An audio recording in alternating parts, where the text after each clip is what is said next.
Akkam nagaa jirtu kabajamtoota daawwattoota koo bakka jirtan hundumatti nagaan koo isin qabu. Ani lataa labataan jedhama YouTube Elitu Teekirraa guyyaa irraa kan ammoo dhimma qabadhee dhufetti utuun darbiin fuula dura hunda keessaniin galateeffachuun barbaada. Warra subscribe gootan yeroo ammaa kana subscriberii 300 ga'een jira.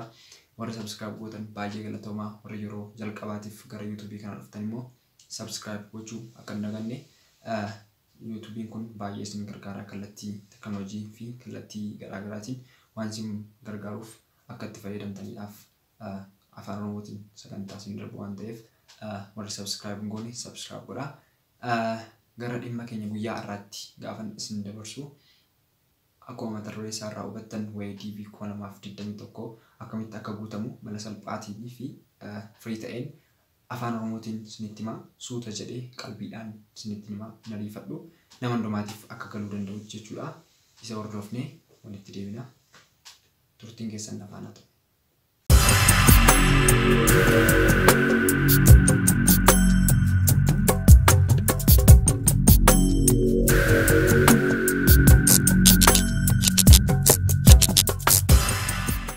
Yeroo kompiitara irratti ilaallu jalqaba irratti gaa akkuma barbaachisu interneetiin isin barbaachisa waan ta'eef interneetii irra galtu jechuudha. Browserii kan bantu linkii isin ittiin galtan description keessa isiniif kaa'eera. Isuma yoo irratti kilik gootan isiniif banaa jechuudha. Gaafa bantan kun bifa kanaatiin kan inni isiniif dhufu. Akkuma isiniif dhufeen gaa kunooti fuula kanadha. Kun fuula oriijinaalaadha. Kooppiin baay'ee waan jiruuf linkii ani description keessa isiniif kaa'een yoo bantan baay'ee gaariidha. Linkii sana irratti yoo buutan bifa kanaatiin isinii dhufaa jechuudha. Kanaaf feekii isaa akka hin fayyadamne isiniin jedha. Jalqaba irratti gaa akkuma ibsuun barbaachisu wantoota garaagaraa dubbisuun isin barbaachisaa. Legibility isaa yookiin immoo wantoota guutuu qabdan waan baay'ee jechuudha. Fakkeenyaaf instruction isaa dubbisuu yoo barbaadan instruction isaa dubbisuun isinirra jira. Wantoota garaagaraa wanta barbaachisuuf jechuudha. Isa kanas gaa tokko isaa dubbistan gaariidha. PDF isaatiin illee downloadanii dubbisuu dandeessu.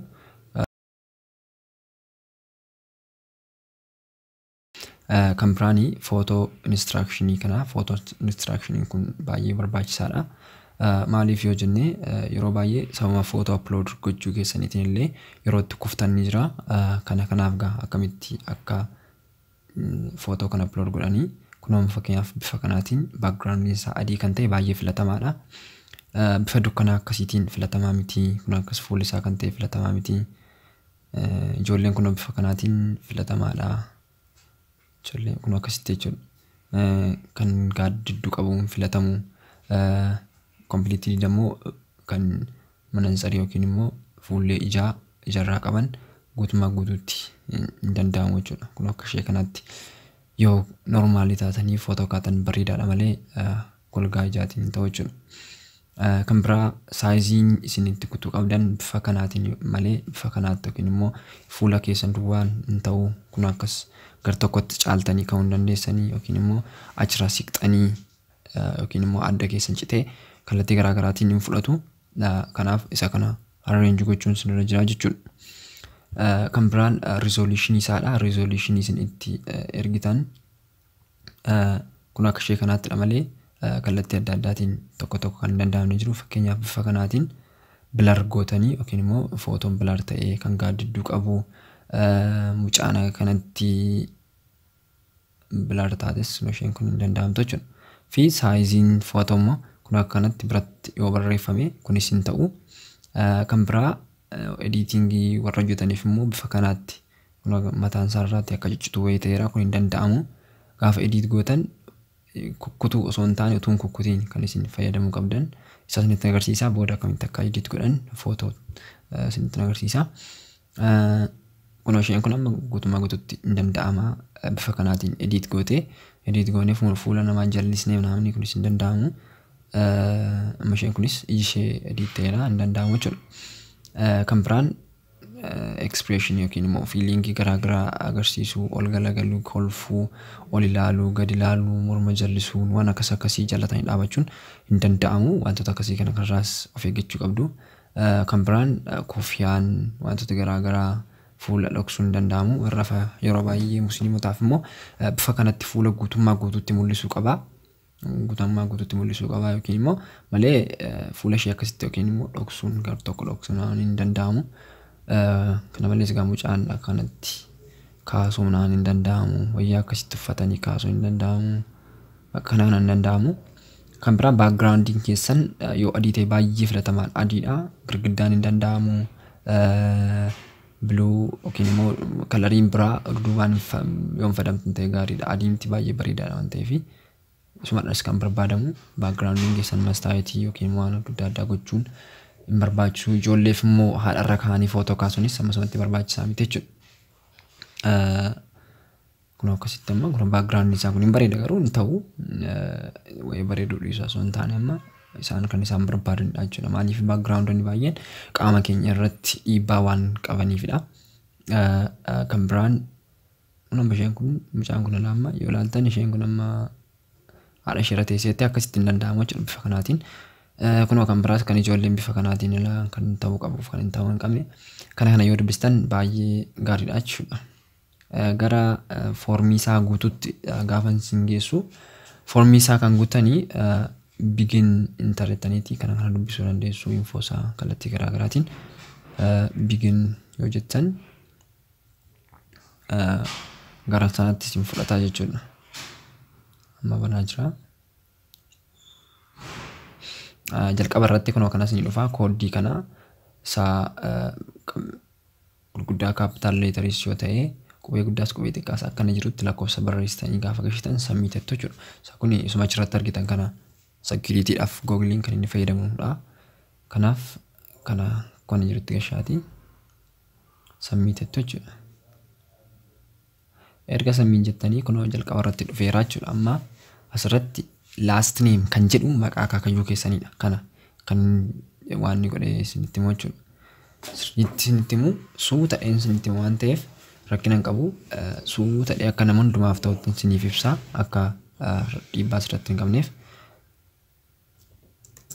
maaliifi kunis namoonni baay'een yoo daddafee isaaniif dubbadhe kallattii garaagaraatiin yookiin immoo isaaniif galuu dhiisuu waan danda'uuf suutadheen foormii isaa akkamitti akka guutamu isinitti himaa jechuudha fakkeenyaaf kunoo iddoo maqaa akaakayyuu kootiin tsaafaa asitti first name iddoo jedhutti immoo maqaa koodhaa middle namein maqaa abbaa kootidha jechuudha kana arrange godhaa seeraan genderiis hin filattu kan biraan birthday keessanii baay'ee barbaachisaadha birthday keessanii birthday guutan kan paaspoortii irratti yookiin immoo paaspoortii irratti kan guutan ta'uu qaba yookiin immoo bakka dogoggora ta'uu qabu jechuudha maaliif isaan booda kana wal madaalchanii isin kuffisuu waan danda'aniif kan paaspoortii keessan irra jiru yookiin immoo kan qabalee gandaarra jiru waan tokko guutummaa guutuutti kan yookiin immoo birthday certificate sarratti fudhannee isaan gashuu qabnaa jechuudha sarraati akka waan tokko dogoggorri birthday keessan dogoggoraan galuun qabu jechuudha kan biraan inni arfaffaa bakka dhalata keessanii jechuudha biyya yookiin immoo magaala dhalata keessanii isas barreessuun sirra jiraata jechuudha waan miti godina miti kan isa aftanii yookiin naannoo miti bakka yookiin immoo iddoo amma fakkeenyaaf giddaatti dhaladhe giddaadha kan hin jedhee barreessu jechuudha giddaa hin tsaafaa giddaa jedheen barreessaa jechuudha giddaa jedheen barreessaa fakkeenyaaf as kanatti immoo country edda jedhutti country'n keenya beekamaadha Itoophiyaadha waan ta'eef Itoophiyaan jedha itti fufee eligibility kan jedhu kana bukkeetti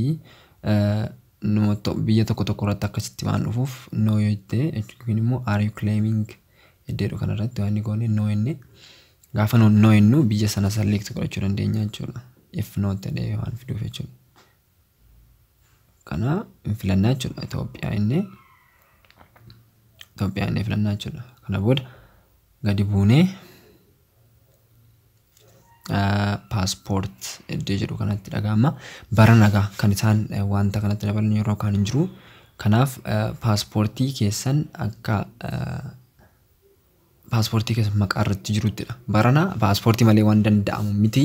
Garuu paaspoortii malee paaspoortii warri hin qabne kallattii garaa garaatiin yookiin immoo ishuu garaa garaan warri waan jettan fudhatamuu danda'a jechuudha.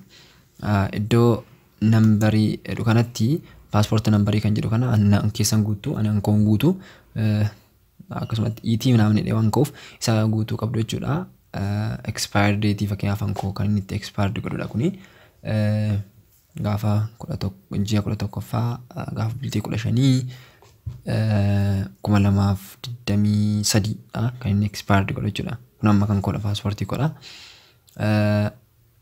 Kun biyya itti fudhadhe immoo fakkeenyaaf Itoophiyaadha. Kan Itoophiyaa jettanii filattu jechuudha. Kunis gaa jechuun fakkeenyaaf nan biyya biraa paaspoortii baafatee biyya biraa waan jiraachuu danda'uufidha.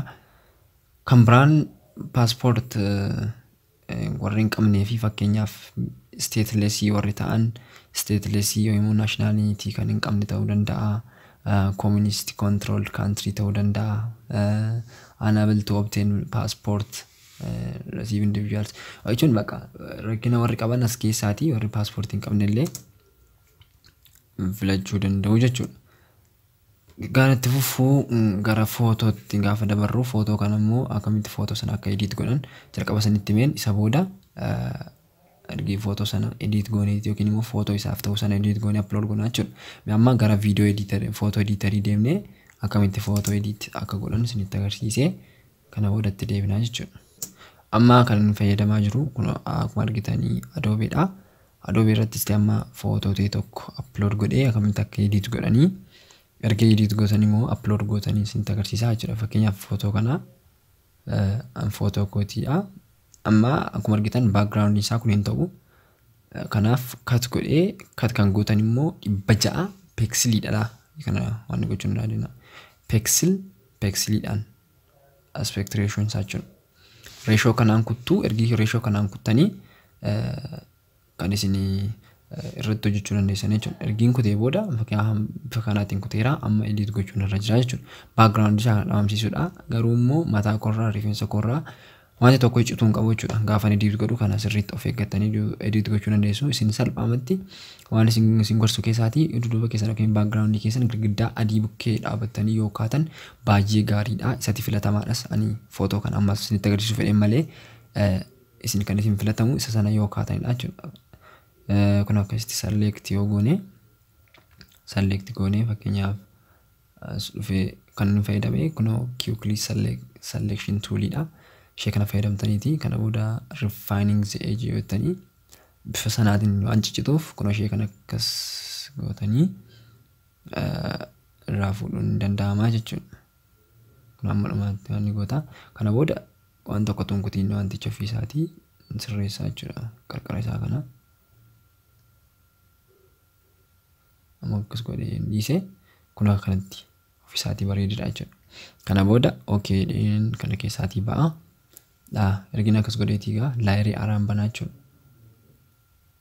Kana koppiin jedha. Achiitiin faayila dhee niiwun jedha.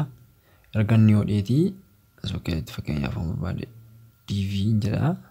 Istimmoo pixeliitii jiruunsaa sana check godhadha. Pixeliin kun 600 kan irraanfatina.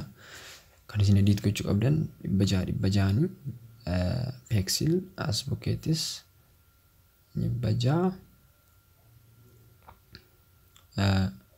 jechuudha. Kana kan argattanii instruction yookiin jalqaba sana keessa yoo galtanii hunda isaa argachuu dandeessaniif isa isinitti himudha. Inni salphaatti wanticha ilaaleef isinitti himaa jira jechuudha. Kana booda okay jettu jechuudha. Kan biraa kan irraanfachuu hin qabne backgroundiin isaa white ta'uu qaba jechuudha. Okay jenna. Then bifa kanaatiin nu dhufa jechuudha. Ergi bifa kanaatiin nu dhufee paste ergenne kun ishee kana ishee jalqaba irratti buune size waan keenya waan nuuf fiduuf ishee kana resize goona jechuudha. Shiftii qabnee mouse keenya qabannee gadi qabnaa jechuudha. Maaliif size isaa akka gar tokkotti nu jalaan jallanneefidha. Then kana qabdanii akkasitti fidanii xiggiirra keessan yookiin immoo qarqararra bifa kanaatiin guddistuu jechuudha. Amma gubbaatti yookiin immoo ammanni waan sana guututti lamma akkasi gootanii amma waan tokko kan citeen qabu kan jallateen qabu filatamaadha jechuudha. Bifa kanaatiin hojjetan yookiin immoo background isaa adii gootanii yoo kaatan dhibba jaatiin yoo kutan baay'ee filatamaa fi isa filatamaadha jechuudha. Kanaaf bifa kanaatiin erga gootaniiti faayilettanii save jettu jechuudha. Amma save gochuun irra jira. Save as save jechuu dandeessu.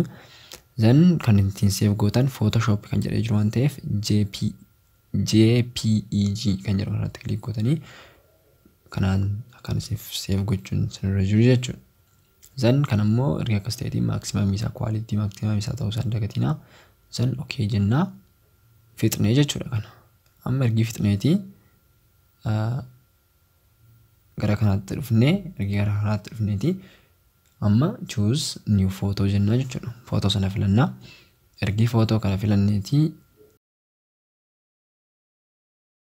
footichi nu dhufa waan ta'eef as keessaatii irratti goone sana openinaa jechuudha. Kunoo bifa kanaatiin dhufee footoon koo amma iddoo kanatti galiira. Kan biraa salgaffaa irratti mailing addressiidha. Fakkeenyaaf filataa adreesii fakkeenyaaf akkasumatti naannoon jiraadhu qabalee 5 waan ta'eef qabalee 5 jedhee as bukkeetti immoo fakkeenyaaf hirnaa rood yoon jedhee akkasumatti iddeen jiraannu jechuudha.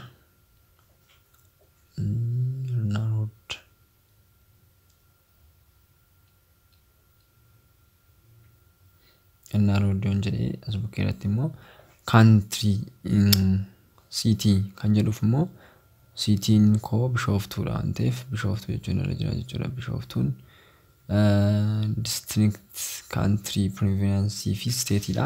Oromiyaa yoo jettan baay'ee gaariidha. Maaliif waan isaa yookiin immoo districtiin godinaas ta'uu danda'a jechuudha. Postal code itti postal code qabatanii no postal code tu warri postal code qabdanii immoo postal code keessan itti guutuu dandeessu jechuudha. Warri qabdanii warri hin qabne akkasumatti bira darbuu dandeessu jechuudha. Warri hin qabne immoo nama mettanii yoo bira dabartan ammasumatti wanta isin rakkisu miti isin jechuun barbaada. Inni itti fufuu country keessan filattu jechuudha. Country'n keessan eessa akka ta'e filattu. Country Itoophiyaadha. Achi immoo amma eessa jiraataa jirta? Itoophiyaa moo biyya biraa jiraataa jirta kan jedhuufi Itoophiyaa jiraataa jira waan ta'eef Itoophiyaan jedha jechuudha. Ammas Itoophiyaan jiraataa jira waan ta'eef Itoophiyaa ta'anii Itoophiyaa irratti guutuu kan biraa bilbila keessan guutuu jechuudha. Iddoo kanatti ani bilbila koon guutuu akkasumatti garuu isin kan isin guutuu qabdan 2-5 jettanii 9 naamtanii itti fuftu isa kana waan gochuu dandeessu jechuudha. Kan biraan iimeelii keessan aktiif kan ta'e irratti guutuu qabdu iddoo lamaan isaa irratti kanarrattis barreessitanii asirrattis barreessuu dandeessu jechuudha. Fakkeenyaaf akkasumatti hin hojjedha iimeelii mana hojjennedha garuu akkasumatti waan fakkeenyaaf iimeelii bifa kanaatiin barreessitanii iddoo isaa gajalaattis bifa kanaatiin barreessitu jechuudha. Iimeelii keessan suma kana gara gajjii irrattidha kan isin barreessitan jechuudha. Kanaaf asirrattis yoo barreessine lataa konaaf kunan @gmail.com amma kun amma iimeelii miti akkasumatti normaalii akkasumatti iimeelii kana yoo fayyadamtan fayyuma isin hin fayyadu. Fayyuma iimeeliin jirredha akkasumatti fayyuma waan godhanii. Kan biraanii high school yookiin immoo barnoota isin barattan highest level of education you have achieved as of today. Kana yoo fakkeenyaaf warri yeroo baay'ee barana seerraa haaraa baasee vocationally namni kutaa 12 ol fixe ta'uu qaba waan ta'eef nama 12 ol fixan yookiin immoo kutaa 10tti kuftanii waggaa 2 hojjettanii iddoo hojjettan sanaatee waraqata dhiyeeffachuu kan dandeessan ta'uu qabdu jechuudha. Kanaaf ammanii yuunivarsiitiin jira waan ta'eef yuunivarsiitii yookiin yuunivarsiitii digirii dhenguutaa jechuudha. Warri garuu kutaa 12 fixan way high school jechuu dandeessu yookiin immoo warri immoo vocational irraa teeknika irraa baratan immoo teeknika jechuu dandeessu jechuudha. Kana isa kana kanatti guutuu dandeessu jechuudha. Warri vocational high school degree warri qabaatan yookiin immoo high school degree hin danda'ama. High school diploma warra qaban garuu waggaa 2 hojjechuun yookiin immoo waggaa 2 iddoo hojjetan sana immoo certificate ወይ ሞ ረጋ ቆጴፈቹ ከንደንዳን አጀኑ ከነዳ እኔ ትፉፉ waa'ee marital status'idha. Isa kana fakkeenyaaf amma naan marriedidha garuu kallattii garaagaraatiin ta'uu danda'a. Kan wal fuudhan ta'uu danda'a, kan walii kan yookiin immoo widowed warra haati manaa yookiin abbaan manaa jalaa du'es ta'uu danda'a.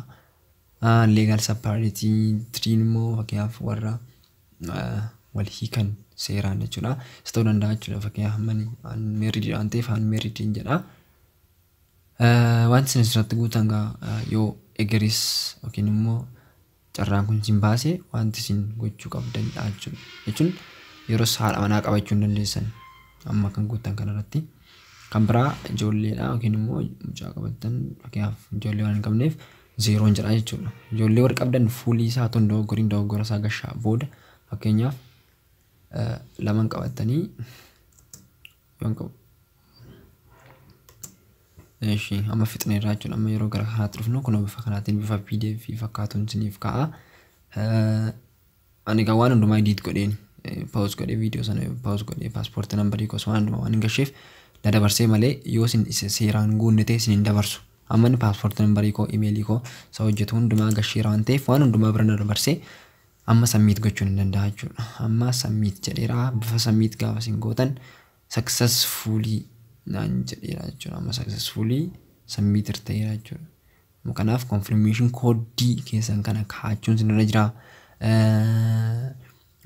Yoo barbaadan print gochuu dandeessu, yoo barbaadan screenshot gootanii dandeessu, yoo barbaadan immoo amma dhokseera hankoo confirmation code nambarii koo confirmation nambarii keessan garuu isin barreeffadhaa kaa'adhaa screenshot godhaa kaa'adhaa amma screenshot godheen kaa'a.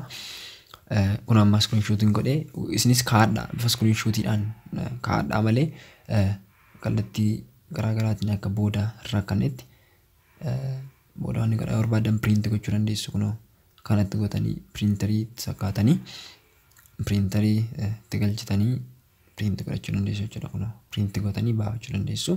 Bifa kanaatiin illee danda'ama kaa'attanii jechuudha. Kana fakkaata. Wish you good luck isiniin jedha. Yoo guutan baay'ee bareedaadha. Carraa gaariidha. Carraa kanatti fayyadamaa. Namoota gaarii namoota biraafis gaa warra akkaataa guutaan beekneef yoo jabeessitan baay'ee gaariidha isiniin jedha. Baay'ee galatoomaa isiniin jedha. YouTube koo kana subscribe gochuu akka hin daganne kallattii social media garaagaraa irratti illee egaa share gochuu hin dagatinaa ijoollee garaagaraatiif galatoomaa.